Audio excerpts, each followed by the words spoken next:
The learning circuit. How learning works.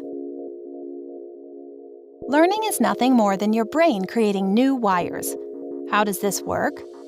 Every time you learn something new, your brain powers a connection from something you already understand. When this happens, the neuron wires in your brain, the information you already understand, create new wires to capture the new information.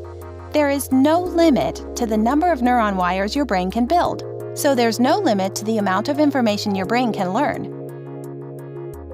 However, learning is often confused with memorization.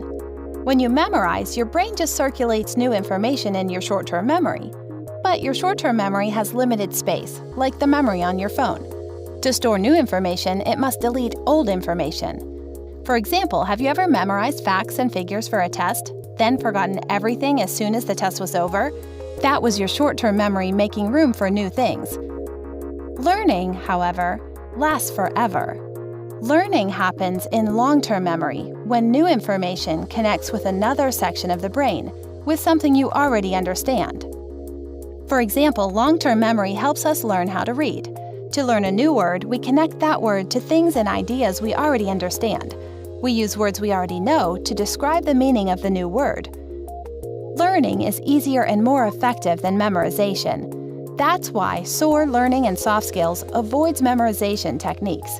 Instead, we focus on simple and fast ways to make learning connections. The only way to learn new information is to make a connection, connecting new information to something you already understand.